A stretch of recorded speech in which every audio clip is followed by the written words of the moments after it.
participe aussi à toutes les Grappers League puis à toutes les fois offre un excellent spectacle. Spectacle. Ouais, c'est normal, ça. Faut une petite gorgée d'eau. Il me reste un fond, c'est sûr.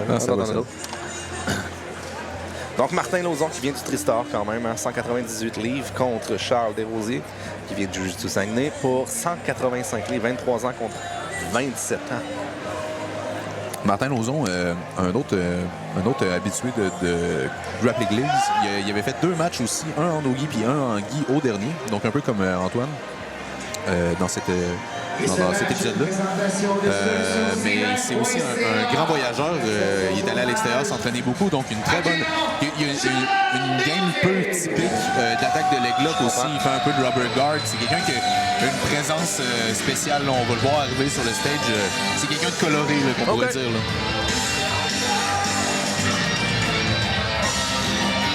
Il y a un autre coach du G-Star aussi.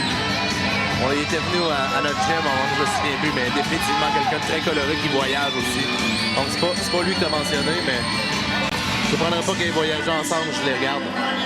Avec le gilet Panda Express pour aller en Thaïlande. Si je me trompe pas, il s'est entraîné avec le B-Team pendant un petit moment. Là, il était parti avec une couple de représentants du Tristar, dont P.O. Leclerc, au B-Team pour pouvoir s'entraîner.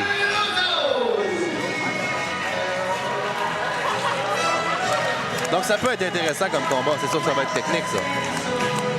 Ça risque d'être un bon combat. So good, so good. Un peu comme on parlait tantôt, c'est un athlète qui a beaucoup de plaisir quand il s'entraîne. C'est toujours le fun à voir, moi, je trouve, des gens qui ont du fun à venir compétitionner, tu sais. Qui ont du mordant en même temps, en plus. La personnalité. Oui, tout à fait. J'adore. Avec son suit de panda. Définitivement, il attire l'attention. Mais, encore une fois, Jiu-Jitsu Saguenay ce soir.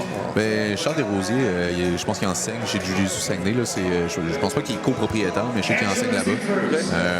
Un autre athlète là, super talentueux. Genre de bon, on dirait qu'il y a comme un intérêt à ce match-là.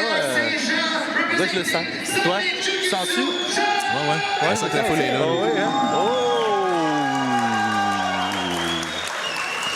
Introducing his opponent. Fighting in the red corner, a jiu-jitsu fighter. Un petit Thibaut. Weighing 188 pounds, fighting out Montreal City, representing Tristar Gym. Martin Lauzon. Martin Lauzon. C'est génial. Je me demandais qu'est-ce qui se passait. On a eu Je sais pas ça si elle allait se mettre à hurler ou pas. Here we go. Bon, des grands bonhommes. Exact. Martin arrive en mettant beaucoup de pression pour installer sa garde. Charles a la bonne réaction, encore une fois, placer son genou entre lui pour pouvoir obtenir une demi-garde. Obtenir une demi-garde au moins. Wow. Stratégie super intéressante. Là, Charles décide de sauter puis utiliser la longueur de son corps là, pour tomber dans un choi bar un peu, là, où est-ce qu'il essaie de planter son pied dans la hanche extérieure. C'est une très bonne position. Là, ce qu'il essaie de faire, c'est d'isoler le bras. Au bout du compte, on va peut-être aller chercher un armbar. Tout à fait. Dans le fond, le choi bar, c'est un armbar normalement qu'on prend à peu près de cette position-là.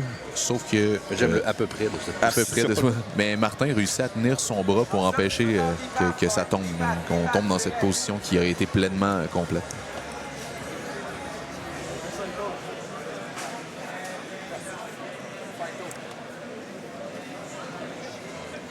La grosse pression directement en partant, hein? Ouais. Il sort le genou. Ouais. Charles réussit à avoir un underhook puis un crossface là, pour, au lieu de... Dans le fond, c'est une position qu'on appelle le head quarter. Donc, il y a de la pression sur la jambe qui est du haut, ce qui donne l'opportunité probablement de faire un hip switch, donc de changer ses hanches pour sauter par-dessus la jambe qui écrase avec son bassin. Donc, c'est une bonne position de pression. Mais Martin réussit quand même à avoir un contrôle au niveau de la cheville puis le déstabiliser, là, ce qui ne donne pas l'opportunité justement de sauter par-dessus cette jambe-là. On voit Martin essayer de faire l'inversion pour aller vers une attaque pour les jambes. Très bien réussi. La ligne de genou n'est pas encore La ligne de genoux est presque sortie là, pour Charles. Là. C'est sorti. Ouais, tout à fait. Précis comme mouvement, précis comme rotation. Tout à fait. Ouais. Charles aurait pu être un petit peu plus placé. Hein, là. Il y avait un bon Neon Belly. Il aurait pu profiter de ça pour gazer, mais il a décidé d'attaquer le bras puis échapper son armbar. Heureusement, il se ramasse sur le dessus. Exact. Il a quand même gardé sa position. Tout à fait.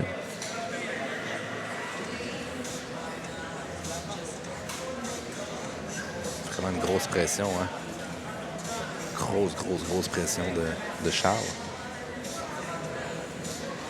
Ouais, C'est dans les positions inversées. Là. Martin réussit à faire une élévation pour justement retourner encore une fois vers les jambes. Menace un toe hold, probablement pour installer justement un autre leg lock, mais très beau travail de Charles. Il met son autre pied, en fait, contre la jambe pour réussir à s'éloigner, parce que s'il continue à rouler comme ça, il allait tomber dans un enchaînement de leg lock très efficace et dangereux. Fait qu'il a prédit le danger, dans le fond. Exact.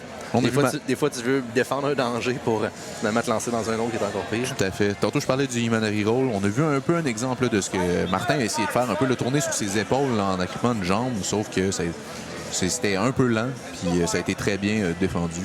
Il n'y avait pas de danger dans cette attaque-là. J'avais pas regardé, c'est pas comme un Baron Bolo ou un truc comme ça. Là. Non, c'est vraiment... c'est un peu comme une inversion sur les épaules devant ton adversaire pour réussir à rentrer au niveau des jambes. Plus comme le Granby Roll, mettons. Pas tout à fait. Bon, OK. On verra plus tard. Encore une fois, grosse pression de Charles. Ouais. Très précis. Moi, ce que j'apprécie, c'est la précision des mouvements. Mais ce que je suis étonné, c'est que Charles, en fait, choisit toujours de contrôler puis d'isoler un seul bras, celui de l'extérieur, au lieu d'aller chercher un crossface qui pourrait il permet de contrôler au moins la tête. Mais en attaquant seulement le bras à l'extérieur, il donne la possibilité à Martin de rester fermé en dessous de lui. Puis de pas tout à fait passer. Là. Je pense que c'est une game d'usure qu'il recherche. Oui, c'est ça. Il veut brûler le bras pour peut-être aller dans la dernière minute aller chercher un énorme. Je le vois un peu, là. Ouais, décide de passer directement en monte. Et... Ouais, il réussit avec le bras. Il réussit à passer sa position. Il a le bras, il élève le bras. Tout à fait. Tranquillement. Il va chercher vers le arm triangle. Charles va décider de démonter du même côté que le bras. Ouais. Commence tout de suite à appliquer la pression. La meilleure façon de terminer un arm triangle, c'est de déjà en mettre. Change les décide de changer de plan.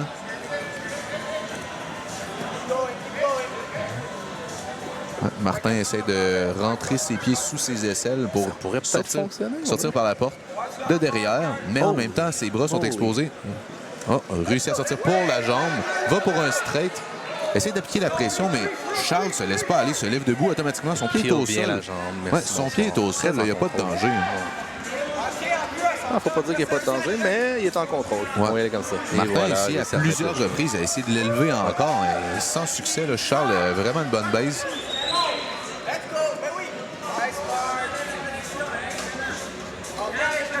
2 minutes 45 encore, c'est... Martin n'a pas fini d'attaquer cette jambe-là, mais Charles, il faut qu'il continue à framer pour descendre ses jambes le plus bas possible vers son mollet. S'il continue à garder justement les jambes basses de Martin, il pourrait même essayer d'aller prendre son dos s'il est allé assez savant dans son attaque. Je pense qu'il a un peu peur pour sa cheville. Je comprends. Ouais. Il a décidé de simplement pas réattaquer, extirper sa jambe. C'est un bon choix.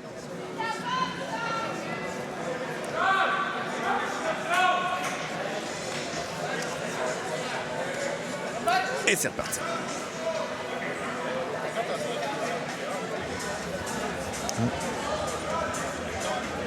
Je pense que Charles est vraiment en contrôle, par exemple, de ce combat-là. Oui, tout à fait. Là, il a vraiment facilement X-pass. Donc, quand la jambe est arrivée pour prendre le contrôle, il l'a simplement tassé.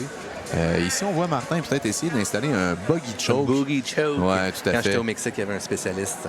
Il était là, il était jiu-jitsu. 3e dan, je pense, puis il venait du Brésil. Paulo, il est rendu au Royaume-Uni présentement. Il a ouvert son Gracie Barrel là-bas. Donc, Charles a décidé d'aller pour le Neon Belly pour empêcher le buggy choke. Mais ça a donné l'opportunité à Martin de pouvoir le renverser.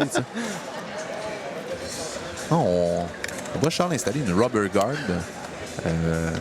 C'est pas quelque chose dans ses dernières participations qu'on a vu dans sa game, mais je sais pas si c'est nouveau ou si c'est simplement un weapon qu'il n'utilise pas si souvent. Il pourrait peut-être le chercher à le renverser de ce côté. double hook, butterfly. Là, il pourrait essayer de le renverser. Je pense que c'est ça qu'il est en train d'essayer d'établir.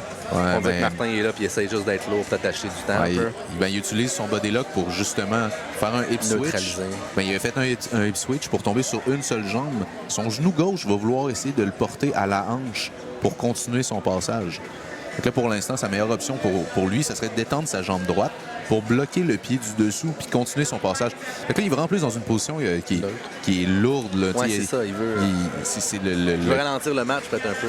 Non, en fait, il est en train d'installer un body lock pass un peu à la Nicky Rod. Il veut vraiment être pesant, mais finalement, les frames de Charles sont un peu trop pour lui, on dirait. Là. 35 secondes encore. Parce que la stabilité, pratiquement la constance, la précision de Charles présentement. Et ça revient presque au combat d'avant aussi. Il se passe rien. Martin a vraiment de la misère à s'imposer. Oui, tout à fait. Je pense qu'il est, comme tu dis, il est un peu déstabilisé par l'action que Charles fait. Charles, il monte plusieurs looks. Là. Il est comme, je prends ta tête, je prends ton poignet, je prends ta tête, je prends ton poignet. Charles décide de tout laisser aller, d'aller pour un toe hold qui pourrait lui donner accès à un knee bar. Mais finalement, il a tout échappé. Contrôle. Très beau travail, trop. C'est une bonne décision d'aller pour l'attaque dans ces 5 dernières secondes. Il reste 10 secondes. C'est le Ave Maria, quand tu lances le ballon, si on sort, t'espères que ce soit ton équipe qui l'attrape. Voilà, beau travail. Charles a réussi à imposer sa game. Là, ce que Martin essayait de faire lui aussi au final, mais c'était un combat de style. Là.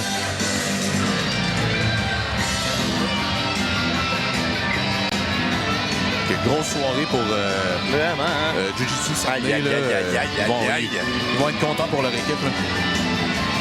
Il y en a qui vont être trinqués.